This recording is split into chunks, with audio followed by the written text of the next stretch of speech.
Hi hello नमस्कार जय महाराष्ट्र मित्रांनो. ज्या शोची आपण मागच्या खूप दिवसांपासून आतुरतेने वाट पाहत होतो ते शो आजपासून सुरू झालेला आहे. Bigg Boss season 6 is live now. आजच्या पहिल्या एपिसोडमध्ये ग्रँड प्रीमियरमध्ये कोण कोण आलेलं आहे, कोण घरात 3 महिने राहणार आहे, याबद्दल सगळी माहिती आपण घेणारच आहोत. आणि याचबरोबर आपण सगळ्यांना त्यांच्या फर्स्ट अपीअरन्स बद्दल आपण बोलणार आहोत.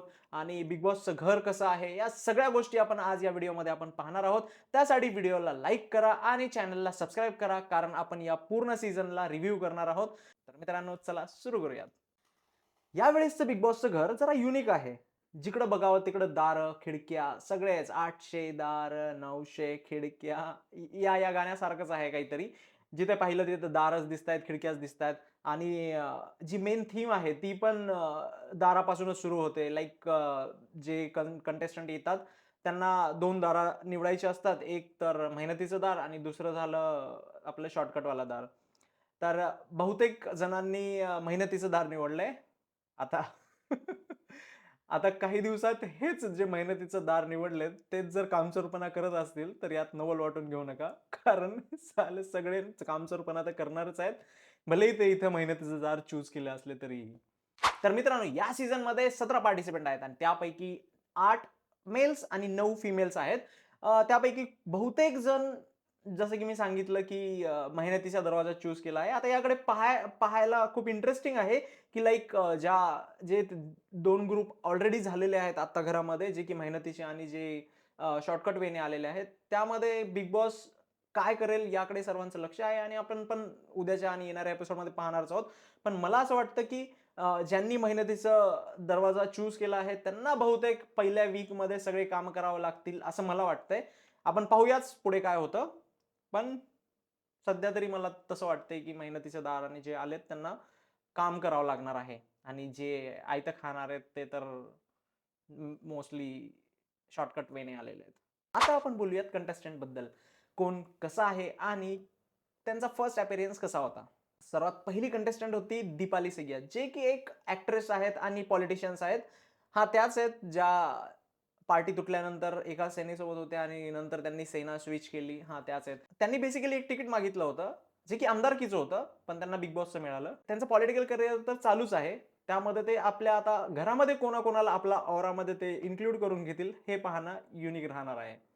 त्यानंतर मित्रांनो, सर्वात शॉकिंग चेहरा म्हणजे सागर करंडे, ज्यांना कोणालाच वाटलं नव्हतं. इव्हन रितेश भाऊंना देखील वाटलं नव्हतं, की सागर करंडे या घरामध्ये कसे आलेत. कारण रितेश भाऊ विचारणं मतलब लॉजिकल मला समजलंच नाही, की रितेश भाऊनी का विचारलं त्याला, की लाइक तुम्ही इथं कसं काय आलात? भाई तुम्ही होस्ट करताय त्या शोला. ते शो म्हणजे तुम्ही होस्ट करताय म्हणजे चांगला असेल ना. तर ठीक आहे ना, ते आलेत कंटेस्टंट म्हणून. पण तुम्ही असं का विचारताय, की त्यांना की का आलात तुम्ही? तर बेसिकली ते आलेत. आता ते कंटेंट देतील. कॉमेडियन आहेतच पहिलेच. आता भांडणांचं पण कंटेंट देऊन जातील. तर बेसिकली त्यांची एक वेगळी पर्सनॅलिटी या शोमध्ये आता पाहायला मिळणार आहे आपल्याला. आणि बिग बॉस खूप शातीर आहे. लाइक बिग बॉस मी तुम्हाला जसं की माझ्या पहिल्या व्हिडिओमध्ये सांगितलं, की बिग बॉस सगळ्या सगळ्या डायनामिक्समधून प्लेयर्स उचलतं. लाइक यावेळेस पण त्यांनी ॲक्टर्स उचलले, कॉमेडियन उचलले, सिंगर्स उचलले, मॉडेल, ॲक्ट्रेस लाइक ती मॉडेल कोण सोनाली राऊत वगैरे ती उचलली. त्यानंतर जे स्ट्रगल स्टोरी लाइक जे आपला अ, कालुडॉनचं नाव काय आहे? प्रभू सॉरी. प्रभू शेळके आणि त्यानंतर बॉडी बिल्डर तो वाला स्ट्रगल स्टोरी त्याची. ते पण लाइक आपल्याला यावेळेस सूरज चव्हाणची कमी नाही भासणार. तो आहे यावेळेस बेसिकली म्हणजे स्ट्रगल स्टोरी टाइपमध्ये. पण बेसिकली तो सूरज चव्हाणपेक्षा हुशार आहे. हे तुम्ही नोट डाउन करा. तो टास्क चांगला खेळू शकतो आणि दिमागानं पण खेळेल आणि बॉडीने पण. तुम्हाला मी सांगितलं होतं, की यावेळेस कंटेंट क्रिएटर जास्त येणार आणि यावेळेस कंटेंट क्रिएटर पहा किती जास्त आलेले आहेत. लाइक आपले सोनावणे वहिनी त्या पण आलेत. ऑरेंज ज्युसी गँग सॉरी ऑरेंज ज्युसी गँग ते पण आलेले आहेत. आणि त्यानंतर बाईलोने तुझा बॉर्न कुठं झालाय? हां, तेच ते. अनुश्री माने सुद्धा या सीझनमध्ये आहे. आता पाहणं आहे तिच्या अपोजमध्ये जी होती, जिला प्रीमियरमध्ये दाखवलं, ग्रँड प्रीमियरमध्ये तिच्यासोबत जिनी डान्स केला आहे, रुचिता जामदार. तिच्यासोबतच तिचं एक क्लॅश दिसला तिथे. लाइक तो स्क्रिप्टेड तर वाटत नव्हता. जर असेल तर स्क्रिप्ट चांगली लिहिली होती बेसिकली. ज्यांनी ज्यांनी आयुष आणि तन्वीची स्क्रिप्ट लिहिली होती त्यापेक्षा तर बेटर स्क्रिप्ट होती, अगर ती स्क्रिप्ट असेल तर. आणि जर जेन्युइन असेल तर ते चांगलं होतं. कंटेंट त्यांच्याकडून चांगलं मिळणार आहे बेसिकली. ग्रँड प्रीमियर पाहताना मी कमेंट्स वाचत होतो लोकांचे. त्यामध्ये लिहिलं होतं तन्वीला, "तन्वी भाई आता बस कर ना, किती बोलशील तू? किती? पूर्ण दिवसातलं आता 3 महिने जाऊन बोलायचंच आहे." हां, जर इन केस पहिल्याच वीकमध्ये बाहेर निघालीस तर वेगळी गोष्ट आहे. पण बोलायचंच आहे 3 महिने. तर तू रितेश भाऊंना करून दे ना काम. त्यानंतर येते सोनाली राऊत. सोनाली राऊतचा जर बॅकग्राऊंड पाहिला तर बिग बॉस सीझन 8 मध्ये तिने पार्टिसिपेट केलं होतं आणि तिची कॉन्ट्रोव्हर्सी पण झाली होती. तिने एक आरोप केला होता आणि त्यावरून एक वादविवाद झाला होता आणि त्याने एका कंटेस्टंटला झापडून दिली होती, असा तिचा वाद आहे. एक पास्ट मधला बिग बॉस सीझन 8 मधला 2014 मधला शायद. तर ती कंटेस्टंट तिच्या ॲटिट्यूड पण वरनं पण वाटतंय, की ती कंटेंट देणार आहे. ती निक्की मागच्या वर्षीची जी निक्की होती, निक्की तांबोळी, तिला रिप्लेस करेल ती. लाइक तसंच तिचं कॅरेक्टर दिसतंय, की एक ॲटिट्यूड अँड ऑल. तर पूर्णपणे ती लाइक अग्रेसिव्ह पण आहे. लाइक तिचा एक डायलॉग आठवतो, की कोणीतरी येत होतं आणि ती बोलते, की "आता तरी कोणीतरी चांगलं यायला पाहिजे." तिचा डायलॉग आहे भाई. हां, मी लिहिलाय. प्लीज आता ती बोलते, की "प्लीज आता कोणीतरी चांगलं." हे काय लॉजिक आहे भाई? आता कोणीतरी चांगलं. आणि नंतर एक आहे माहिती तिचा दुसरा एक आहे, तीच तीच शाळेत बोलते त्या रघुच येतं यार, त्याचं नाव प्रभू आहे, सॉरी. प्रभू जेव्हा येतो तेव्हा ती बोलते, की "हा माणूस आहे की मुलगा आहे?" म्हणजे बेसिकली तिला सांगायचं होतं, की लाइक तिला विचारायचं होतं, की ह्याची हाईट छोटी आहे, तर हा ॲक्चुअली घनश्यामसारखा छोटा म्हणजे त्याचं वय जास्त आहे का, का हा ॲक्चुअली मुलगा आहे? पण त्याला समजलं नाही प्रभूला. तर प्रभू प्रभू तिला बोलतो, की "मी पोरगा आहे." प्रॉपर मराठवाडा. तर बोलतो, की भाई ती बोलते, की "मी हा माणूस आहे की मुलगा आहे?" तर बोलतो, की "मी पोरगा आहे, पोरगा आहे." मी जेव्हा कमेंट वाचत होतो आता एपिसोड नंतर, तेव्हा मला खूप जणांकडून ऐकण्यात आलं, की रिजनलिझम काउंट करत आहेत. कारण महाराष्ट्र तर एक युनायटेड महाराष्ट्र आहे आणि त्यामध्ये रिजनलिझम का करत आहेत? बेसिकली का करत आहेत याचं रिझन आहे, की बिग बॉसला त्यांची लाइक जे पॉप्युलॅरिटी आहे स्वतःच्या शोची ती वाढवायची आहे. मागच्या सीझनमध्ये सूरज चव्हाणमुळे त्यांची पॉप्युलॅरिटी भयंकर मतलब गावागावात गेलेली आहे आणि आता ते रिजनल वाईज टार्गेट करत आहेत. लाइक बेसिकली यावेळेस प्रत्येक रिजनमधून त्यांनी मोस्टली तरी घेतलेले आहेत आणि जे फेमस आहेत तर ते तर त्यांना कंटेंटसाठी घ्यावंच लागणार आहे. बेसिकली त्यांनी मराठवाड्यात जालनामधून प्रभू शेळकेला घेतलेला आहे. त्यानंतर त्यांनी खानदेशमधून घेतलेलं आहे, कोल्हापूरमधून घेतलेलं आहे, त्यांनी सातारामधून घेतलेलं आहे. त्यानंतर त्यांनी म्हणजे आणि त्यांनी असं स्पेसिफिकली मेन्शन केलंय म्हणजे लाइक जे ऑडियन्स आहे त्यांना ते कनेक्ट व्हायला पाहिजे, की लाइक ही आमच्या रिजनमधून गेलेली आहे. तर ते पण एक कनेक्ट असतो आणि मग ऑडियन्स त्यांना लाइक करायला लागते. लाइक यामुळे बिग बॉसचा फायदा जास्त आहे, की त्यांची त्यांची जी टी-आर-पी आहे ते वाढते. लाइक रिजनलिझम म्हणजे मोस्टली ते कुठून आली? खानदेशमधून, मराठवाडा आणि ह्याच्यामधून आले हे ते करत आहेत. बेसिकली हे विच इज ओके त्यांच्या शोसाठी ठीक आहे. पण इन द एंड सगळे महाराष्ट्रातूनच आलेले आहेत. महाराष्ट्र, जय महाराष्ट्र.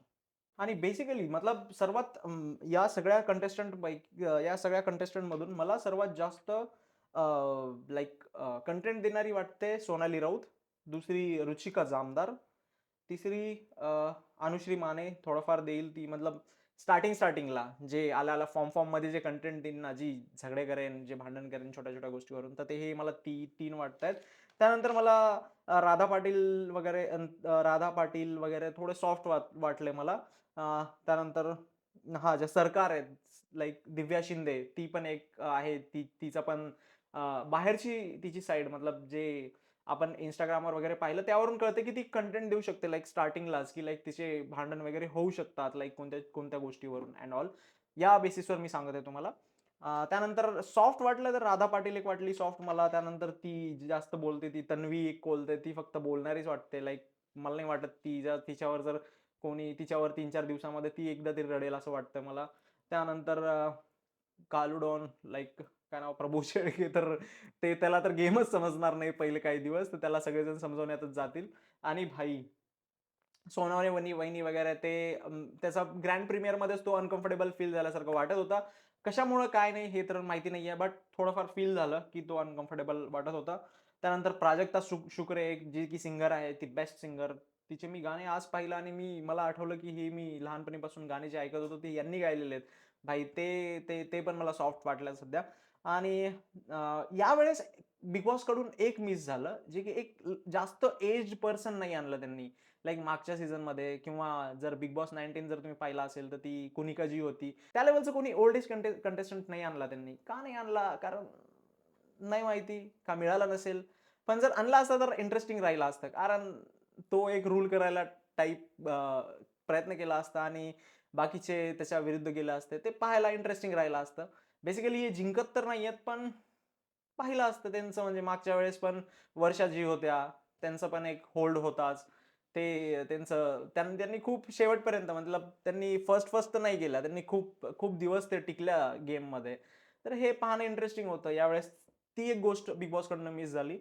त्यासोबतच आपण आपल्या रिव्ह्यूजमध्ये एक सेक्शन ॲड करतोय, ज्यामध्ये आपण लोकांच्या कमेंट वाचणार आहोत, की लाइक त्यांना एपिसोड बघून काय फील झालं. आपण तर रिव्ह्यू करतच आहोत, पण त्यांनी पण एक कमेंट सेक्शन म्हणजे ते व्हिडिओ तर बनवत नाहीयेत. लाइक कमेंट देऊन त्यांचे रिव्ह्यू देत आहेत, तर आपण ते पण तुमच्यापर्यंत पोहोचूयात. तर बेसिकली मी काही कमेंट्स काढून ठेवल्यात, ते मी वाचून दाखवतो तुम्हाला. आणि याचा स्क्रीनशॉट पण तुम्हाला व्हिडिओमध्ये दिसेलच. लाइक एकाने लिहिलंय, की विशालची स्टोरी ऐकून असं वाटतं, की ब्लॅकमध्ये तिकीट काढतो वगैरे, वगैरे. त्याला शॉर्टकटचं दार, मेहनतीचं दार नाही द्यायला पाहिजे. त्याला एरवाडा जेलचं दार द्यायला पाहिजे. एरवाडा जेल भाई. त्यानंतर एक जण लिहितोय, next Kedar Shinde movie lead found Prabhu. एक जण लिहितंय, की इफ दे डोंट प्ले 800 खिडक्या 900 दारं on the first day I will be disappointed. इतके दारं आहेत, इतके हे आहेत, खिडक्या आहेत. जर त्यांनी 800 खिडक्या 900 दारं जर गाणं नाही लावलं, तर भाई मी डिसअपॉइंट होईल असं ते लिहितायत. एक जण लिहितंय, की माझी आई म्हणते, हा सागर कराडने आपली इज्जत घालवायला आलाय का इथे? अरे भाई त्याला खेळू द्या ना भाई. काकू. दुसरा जण लिहितोय, सूरजच्या लग्नानंतर त्याचा स्पेशल अपीअरन्स द्यायचा ना, भाकर लोणचं दाखवत.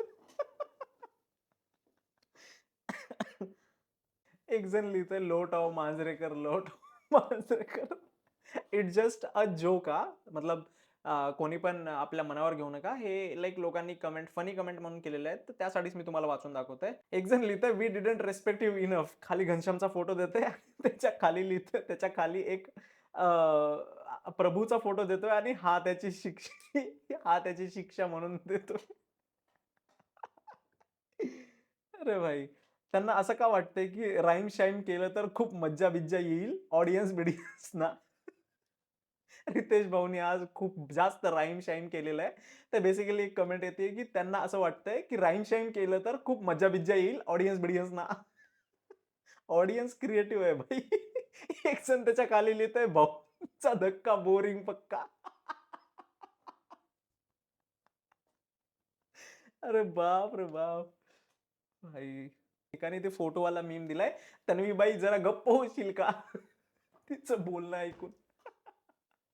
तर मित्रांनो ह्या होत्या काही कमेंट्स जे की खूप फनी होत्या आणि असं काही नाहीये फक्त मीम्स ॲज अ मीम्स म्हणून याला घ्या तुम्ही. कोणाला वाईट वाटून घ्यायची काही गरज नाहीये आणि असं यामध्ये काही तथ्य पण नसतं. काही सोडून. तर मित्रांनो, हा होता आपला फर्स्ट एपिसोड आणि उद्यापासून आपण बिग बॉसचं प्रॉपर रिव्ह्यू करणार आहोत. आज आपण कंटेस्टंटबद्दल माहिती घेतली आणि कोण किती अग्रेशन करणार, कोण कंटेंट देणार, कोण कसं वागणार, कोण किती सॉफ्ट आहे आणि बिग बॉसची थीम काय होती, बेसिकली चावी अँड ऑल दिलं त्यांनी तर. पण उद्यापासून आपल्याला कळणारच आहे, की त्या चावीचा यूज काय आहे, कोणते लॉक्स अनलॉक करणार आहेत त्या, कोणते दरवाजे उघडणार आहेत त्या आणि बेसिकली ज्या ज्या लोकांनी मेहनतीचं दार घेतलेलं आहे, त्यांना कशासाठी मेहनत करावी लागणार आहे, या सगळ्या गोष्टीकडे आपलं लक्ष राहणारच आहे. त्यासाठी तुम्ही आपले रिव्ह्यूचे रोज व्हिडिओ पाहत राहा आणि बिग बॉसचे तर पाहावंच लागणार आहे. त्यानंतरच आपण रिव्ह्यू करणार आहेत. त्यासाठी तुम्ही आपल्या आणि डेली रिव्ह्यूजसाठी आपल्या यशक्स मराठीच्या रिव्ह्यू चॅनलला सबस्क्राईब करा आणि आपल्या यशक्स मराठीचं YouTube चॅनल दुसरं पण आहे. त्याला पण सबस्क्राईब करा. त्यामध्ये आपण इन्फॉर्मेटिव्ह व्हिडिओज बनवतो, जे की आहे मला तिथे पण इंटरेस्ट आहे. मी शिकलेला आहे. त्यामुळे ते पण व्हिडिओज बनवतो. त्या पण चॅनलला सबस्क्राईब करा आणि या चॅनलला बिग बॉससाठी स्पेशली बिग बॉस रिव्ह्यूजसाठी या चॅनलला सबस्क्राईब करा. Thank you. मिळूयात उद्याच्या एपिसोडमध्ये.